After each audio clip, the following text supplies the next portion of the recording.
Hey, welcome back to Milton Daily Homes. Chuck here. We've had some interesting couple of days with tech issues and all of that. So we're going to catch you up on the episodes. The other ones are posted. Obviously, today's Friday. And if you're coming to town this weekend, then you can come on a tour of homes. You can go to miltontourofhomes.com. And today is actually a good list. There's a lot of nice properties, which we haven't seen a lot of those lately. So like we're talking move-in ready, great condition, and the game in 2017 is they're pretty much all holding back on offers. And there's this interesting cat-mouse game happening between setting offer dates and what we call bully offers, which is what we talked about in the last few days. So let's talk about some. So the first one does not have pictures, but it's a Rothmill model. So it's a 3-story home with a double car garage in the back, and there's a patio above the garage. The last few that have sold have all been, for this size of home, have all been kind of up in the 640, 650, and some of those have even been a bit smaller than this particular home. And so there's a 4-piece washroom on the main level, which means there's almost like kind of a little in-law suite or a little kind of home office-y kind of setup. I've seen people run daycares out of the main floor when you first come in, but obviously you want to check zoning and things like that. If you're planning on using it for any kind of business use, what's allowed and what's not. But this one is holding back on offers. It's immediate possession, which means probably no one lives there. And I could easily see this one selling for a lot more than $597. So Gowling Terrace is not a particularly large home. It's probably, like, I have the plans, I didn't pull them up, but I think it's around 1,200 square feet. You're on a pie-shaped lot, and you have an unfinished basement, laminate floors, pretty basic finishes, right? Like, it doesn't look like there's a lot that's happened in this one since it was built. And 12, 13, 14 years ago, when these homes were just kind of newer, I think this one's probably about 15 or 16 by now, actually. The style was a lot different. It's amazing to see how much things have changed in that period of time. But, you want to check. It looks definitely from this picture like there's a new roof, but you also want to check your furnace and your air conditioner because they're definitely getting on their last legs by this age in the home cycle. You're about 1,700 square feet on this one in Farlow. Same age, same neighborhood as the one we just talked about in Gowling. Right in kind of the first phase that Mattamy started building.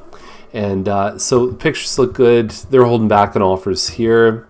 The floors look a little bit different here compared to the other zone in the house. And for me personally, I like to have the same floor throughout a whole level. I think that it messes with your mind when you have little piecemeal things happening in different rooms. So I think the most amount of flooring you should have on any level is 2 different kinds. So you might have tiles in the bathrooms. I like it when the tiles match. I mean, unless there's something thematically going on. And I guess maybe 3 you could have carpet in the bedrooms plus hardwood in the hallway. But I think if you do the hallway, you have to connect it back with the stairs or something like that. I don't know what the sort of feng shui or design rules are, but I've been in enough homes, like we're talking, I've probably visited about 10,000 homes in my life, maybe more than that. It's like you can see what fits together and what doesn't.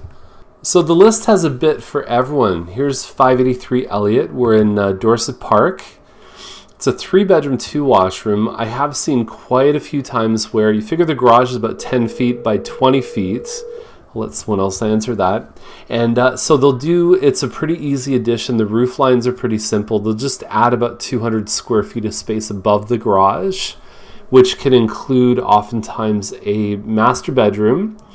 Call that maybe 150 square feet, 15 by 10. And then you got 50 square feet for a bathroom, maybe even a small closet, those kind of things. So you can start to play around with this floor plan pretty easily.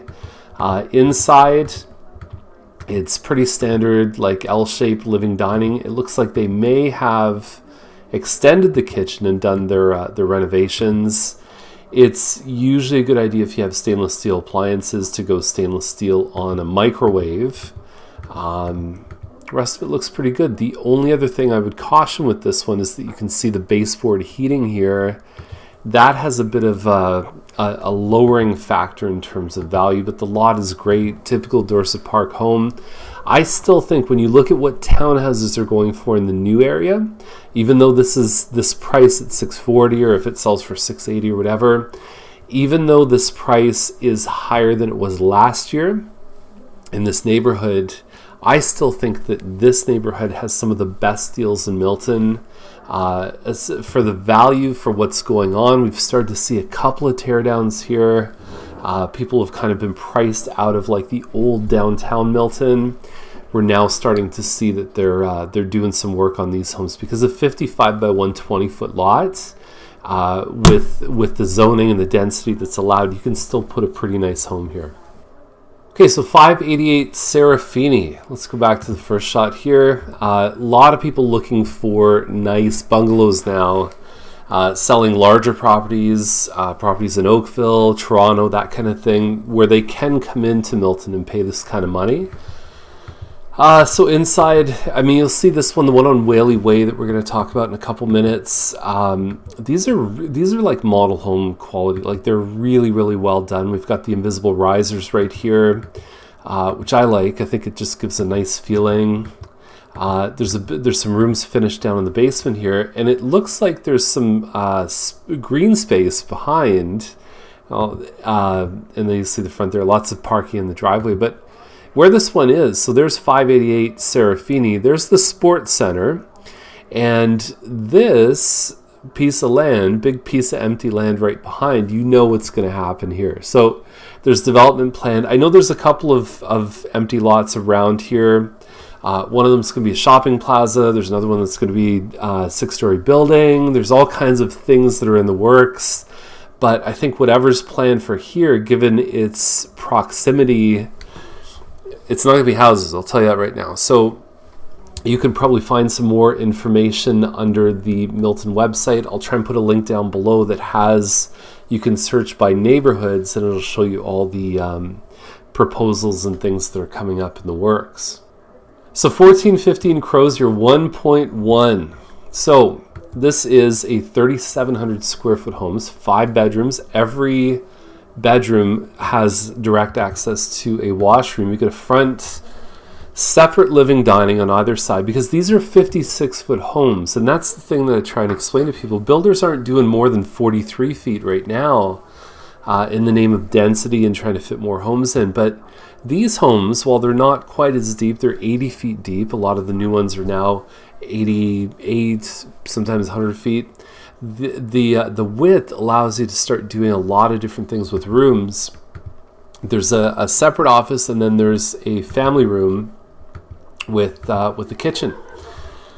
So anyway, upstairs you've got your 5 bedrooms. The home's been really well staged. I've been in this house. It doesn't normally look like this. You've got your finished basement set up, and so for a large family, this is really, really good.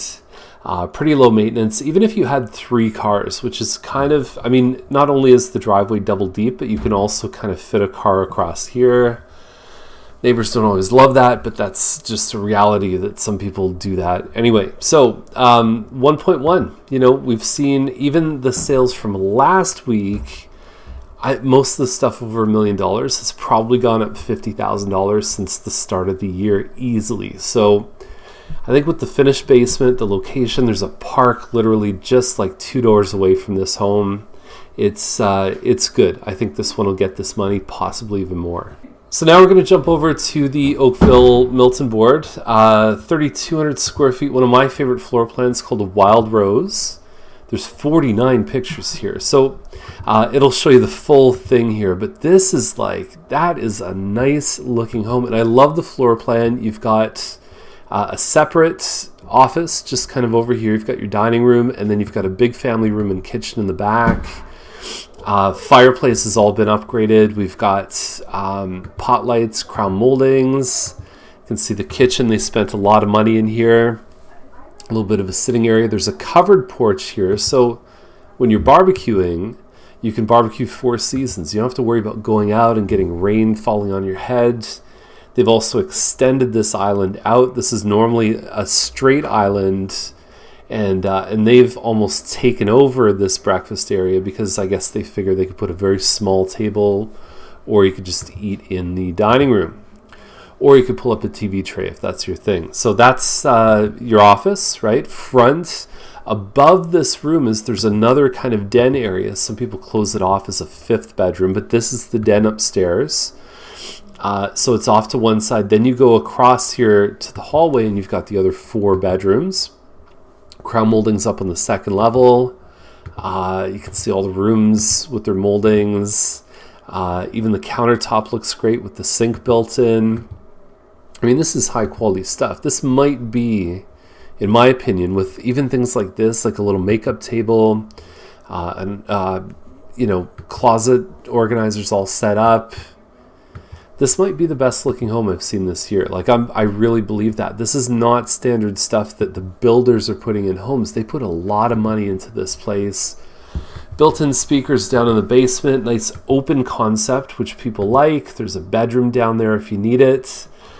The one thing that we haven't seen above 1.2, and it used to be $1 million was the cutoff, but now it's about 1.2, is that to get above there, the big thing that people want is they want privacy. So backing onto these other homes is the only thing that I could see being a challenge when people have this kind of budget. I still think they're going to get it because the rest of the home looks fantastic, and everything looks like it's in the right place where it should be.